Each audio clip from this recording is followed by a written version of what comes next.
ሰላም እንዴት ናችሁ? ሚስ ሄለን ነኝ። ዛሬም ሌላ ታሪክ። በሰዓቱ የሁለተኛ ክፍል ተማሪዎች ሆኖ መምህር ሆኜ እየሰራው ነበርና አንድ ቀን በጧት ወደ ስራ እየገባው በሩ ጋር ቀድመው በጧት የመጡ የኔ ክፍል ተማሪዎች ሚስ ሚስ ሚስ ሚስ እያሉ ይጠሩኛል። እኔ ወደ መፈረሚያ ቦታ ፈጠኝ እየተራመድኩ ነው። ምክንያቱም የመፈረሚያ ሰዓታችን ኦልሬዲ እየደረሰ የማብቂያው ሰዓት እየደረሰ ስለነበር ሮጬ ወደ ፊርማው ጋር ሄድኩ። እየሰማኋቸው ነው ቆሜ ያናገራቸው። ከዛ ልክ እስከምፈርም ድረስ መጥተው ከበቡኝና ሚስ ኤከሊትና ኤከሌ ተከሰው ቢሮ ናቸው። ኤከሊትና ኤከሌ ቢሮ ተከሰዋል ምናምን ነገር አሉ ማለት ነው። ከዛ ይቅርታ ሳይነስ ስላለብኝ የሆነ ነገር እንትን ፊል ካረኩኝ አፍንጫዬን ያስቸግረኛል። ለዛ ነው መሀል ይቅርታ። ከዛ ምን ኤከሊትና ኤከሌ ቢሮ ናቸው። ኤከሊትና ኤከሌ ቢሮ ናቸው እንዴ? ምን ማለት ነው? ማን ነው ቢሮ የወሰዳቸው?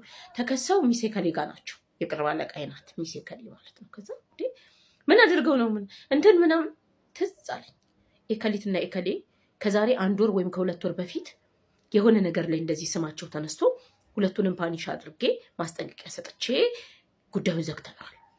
ከዛ በኋላ አሁን ድጋሚ ሁለቱም አብረው ስማቸው ተነሳና እሱም ሊሆን ይችላል ላይሆንም ይችላል አይደል ነው። ብቻ ግን በተመሳሳይ በአንድ ሰርቪስ እንደሚመጡ አውቃለሁ። ከዛ በኋላ ማን ነው ቢሮ የወሰዳቸው? አይ ተማሪዎች ሌላ ተማሪዎች አይተው ነበርና ለሚስ ነገሯት። ከዛ ሚስ ጠሯቸው አለች። እኛ ከክፍል ጠራናቸው። ቦርሳችንን አስቀምጠን ስንመጣ ከክፍል ጠርተናቸው እሷ ጋር ናቸው። እሺ ኖ እንሂድ አብረን። ይዣቸው ሲሄድ እውነትም አለቃዬ እነሱን ሁለቱን ልጆች እና አንድ ሌላ ምስክር የምትሆን ሴት ልጅ ተይዛ ቆመው ያወራሉ ማለት ነው። ከዛ ገባው ምንድን ነው ምናምን ነገር ስል ያው ባድ ቲንግ እንደዚህ አይደረግም ከ18 ዓመት በታች እግዚአብሔር ይቆጣል ምናምን እያልኩ በቃ መከለክላቸው ነገሮች አሉ እንደ ህግ አስቀምጬ የኔ ልጆች ዋናው ቱፎር ላይ ናቸውና በየአመቱ የሚያጋጥሙኝ ልጆች በደንብ እንዲፈሩ ጭንቅላታቸው ውስጥ ያንን ነገር የማድረግ ሀሳብም የመሞከር ፍላጎት እንኳን እንዳያድርባቸው በተቻለ መጠን በራሴ መንገድ እስልባቸዋለሁ። መጥፎ እንደሆነ እንደሚያስሞታቸው ምናምን አይነት ሀሳብ በቃ ማለት እንደ ልጅ እንዲፈሩ ማለት ነው። እና ከዛ አሁንም ያንን ነገር አድርገው ነው ተባለ። አለቃ ይዛ እያናገረቻቸው ነው። ወይኔ እናንተ የባለፈው ነው አሁን ድጋሚ ነው ስል ከዚህ በፊትም እንደዚህ አድርገዋል አለችኝ። አዎ እንደዚህ ነገር ተብሎ እኮ ሁለቱም ይቅርታ ጠይቀውኛል። በአጋጣሚ ነው የተፈጠረው ብለው ምናምን ነገር እና በጣም ቅርብ ሰዓት ነው እሱ ነው ሌላ። አረ ትናንትና ወደ ቤት ስንሄድ ለምንድን ነው እንደዚህ ያለ? እሱ ላይ ታላቀቃለች። እሷ ላይ ነው በቃ ስቶፕ አለች።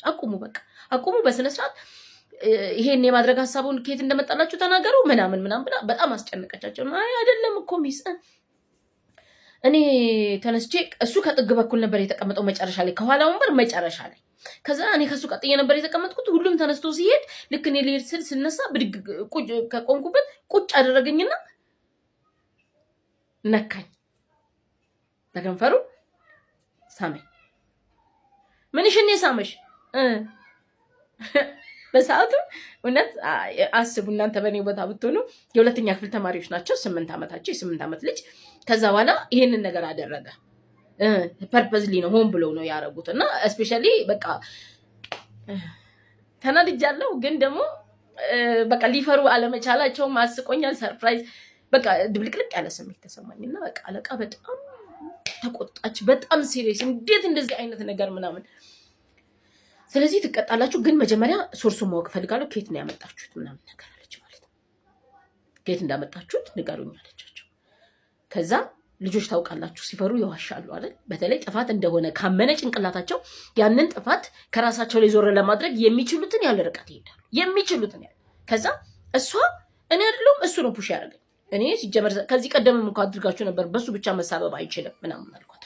አይ አይደለም እኔ በቃ ያን አንቺ ስለተናገርሽኝ ድጋሚ የማድረግ ሐሳቡም የለኝም፣ ጭራሽ ፈርቻለሁ። ግን እሱ ነው እንደዚህ የሚያደርገው እና እሱ ነው ያደረገው። እሺ አንተ ከየት ነው ያየኸው? ምን ይላል? ከግሬድ 1 ተማሪዎች። በጭራሽ ግሬድ 1 ተማሪዎች ገና ህፃናት ናቸው፣ ይሄንን ነገር አያውቁም። እነሱ ደግሞ ከሆኑ እነማን እንደሆኑ አምጣቸው ምናምን ብላ ሲሪየስ ሆነች። አለቃ ትጋለች፣ በጣም ተቆጣች። በቃ ወላጅ እንጠራለን፣ እንደውላለን፣ ትሄዳላችሁ ወደ ቤት ምናምን ነገር አለች። ከዛ ወላጅ ከተጠራ ልጁ ደግሞ ቤት ውስጥ እጅግ በጣም ጨዋ፣ ትሁት፣ ታዛዥ፣ ጎበዝ የቤተክርስቲያን ትምህርት የሚማር ሰምቲንግ። ግን እኔ ሁልጊዜ እምላለሁ ልጆች መልቲ ነው ማንነታቸው። ቤት ውስጥ ሌላ ናቸው፣ ሰፈር ላይ ሌላ ናቸው፣ ትምህርት ቤት ሌላ ናቸው፣ ከጓደኞቻቸው ጋር ሌላ ናቸው። ስለዚህ ያንን መልቲ ማንነቱን ነው እኛ ጋር የተጠቀመበት ወይም ደግሞ አፕላይ ማድረግ የሚፈልገውና ከዛ አይ በቃ ለወላጅ ደውላለሁ ወላጆች ይመጣሉ ምናምን ብላ አለቃ ወደ ጠረጴዛው ጋር ወደ ስልክ ምናምን አይደለም በቃ ቴሌቪዥን ላይ ፊልም ላይ አይችል የምን ፊልም እነ ማሚ የሚያዩት ፊልም አለ እንደዚህ እና እዛ ፊልም ላይ አይችል ቻናሉን ጠቅሶ ማለት ነው። አዎ እሺ ከዚህ በኋላ ሄዶ አንቺ ለማሚ ለቤተሰቦች ደውለሽ ንገሪ ይሄ እንደዚህ አይነት ፊልም እሱ ባለበት እንዳይታይ ከዚህ በኋላ ግን ደግመህ አደረግ ከተባለ ኢቭን ዘንድሮ አይደለም መቼም ቢሆን አንተ ከዚህ በኋላ በዚህ አይነት ጉዳይ ከተከሰስክ ምናምን ብላ በደንብ ማስጠንቀቂያ ሰጥታ ሶሪ በላት ሚስንም እኔንም ብላ በስነ ስርዓት ሰዓት ወስዳ አውርታው ለቀቀቻቸውና ወደ ክፍል ይዣቸው ሄድኩ ማለት ነው። ከዛ አልወጣልኝም በቃ ምክንያቱም በቀደም ለታ ተናግሬያለሁና አሁን ድጋሚ ይሄን ነገር እንዴት ደግሞ ሊያደርግ ደፈረ? ልጁ በጣም እንዳልኳችሁ ጨዋ ነው፣ ጎበዝ ነው፣ ስኮር የሚያደርግ ተማሪ ነው። ዋን አፕ ቱ ቴን ውስጥ ይገባል።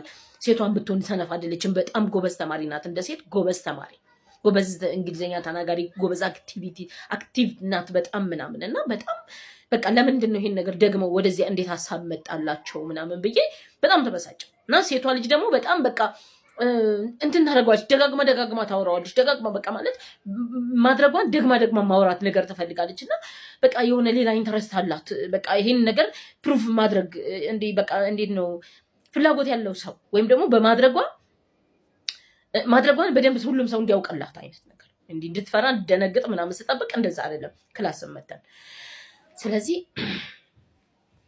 ከነሱ ጋር በደንብ አወራሁ እና እሷ ምንድን ያለችኝ ማሚ እንግዲህ ሌላም የሷ ታላቅ ሴት ልጅ አለች እና ለሁለቱም በተራ አንድ ታብሌት አላቸው እና ታብሌታቸውን ትሰጣቸዋለች። ዋይፋይ ቤት ውስጥ አለና ማሚ ሳታይ ጠብቀው ይሄ በእንግሊዝኛ ካልኩት ሰርች ያደርጉታል። ስለዚህ የጓደኝነት ፊልም ወይም ምንድን ነው ጓደኝነት ያለበት የተቃራኒ ጾታ ጓደኝነት አይነት ሂስትሪ ያለው ፊልም ያያሉ። ርዕስ አለው። ርዕሱን ከጠራው ማንም ሰርች ማድረግ ስለሚችል ማለት እሱን ፊልም ታያለች ከማን ጋር ከእህቷ ጋር። ስለዚህ እዛ ፊልም ላይ ምን አለበት አሁን ያደረጉት ነገር አለበት። ስለዚህ እነሱ የሚሰማቸውን ስሜት ለማወቅ ፈልጌ እኔም ማድረግ እፈልግ ነበር አለች። በሁለተኛው በሶስተኛው ቀን በጣም ጀስት ብያቸዋለሁ። እኔ ልጆቼ አንድ ጥፋት ሲያጠፉ ሶርሱን ለማድረግ ስለምፈልግ በደንብ ጀስት አሴ ፍሬንድ ነው ማወራቸው። በቃ ትክክል አንቺ እኮ በቃ በሰዓቱ ልክ ነበርሽ እና ግን ለምን እንደዛ እንዴት እንደተሰማሽ ማወቅ ስለምፈልግ ነው፣ ለእኔ ስለሚጠቅመኝ ነው። ልጅ አይደለሽ እኔ ወድሽ አይደለም አንቺ እኔን ትወጂኝ የለ አምንሻለሁ ታምኘኛለሽ ብዬ በደንብ አድርጌ ነው፣ ምክንያቱም ለሌሎቹ ልጆቼ ስለሚጠቅም ማለት ነው። እና ከዛ ምንድነው ፊልሙ ላይ አይታለች እና ፊልሙ ላይ በደንብ እየቆየ ለደቂቃዎች ነው እንደዛ የሚደረገው እዛ እነሱ የሚያዩት ፊልም ላይ። ስለዚህ ከዛ ነው የወሰድኩት አለች። ያው ወንዱ ልጅም እንደጠቀሰው ቤት ውስጥ የሚታይ ኖርማል ቻናል የቴሌቪዥን ቻናል አለ። እዛ ቻናል ላይ ያ አይነት እንትን ያለው ኮንቴክስት ያለው ፊልም ሲታይ ከእናቱ ከቤተሰቦቹ ጋር ኖርማል ነው ብለው ያያሉ። ያው ልጆች እንደሚያደርጉት እንደዚህ አይነት ሸፍኝ እኮ ያ ነገር እስከሚያልፍ ሸውጃለሁ ይላሉ ለወላጆቻቸው። ግን በውስጣቸው ፊልም ያደርጉትን ነገር አናውቅምና ከዛ ከወላጆቻቸው ጋር ኮሚኒኬት ለማድረግ ሞክሬያለሁ። እንግዲህ በእርግጠኝነት እዛ ቤት ይሄ ነገር ተቋርጧል አልቀጠለም የሚል እምነት አለኝ። አሁን ለእናንተም ቢሆን እዚህ ጋር ማለት የምፈልገው ልጆቻችሁ ምን እንዳዩ፣ ከየት እንዳዩ፣ ለምን እንዳዩ፣ ሀሳቡ እንዴት እንደመጣ ለእኔ ለማወቅ ቀላል ከሆነ እናንተ ለመረዳት አይከብዳችሁ። ስለዚህ ቻናል ምረጡላቸው። ስልካቸው ላይ ባክ አድርጋችሁ ያዩትን ዋቺንግ ስቶሪ ቼክ አድርጉ።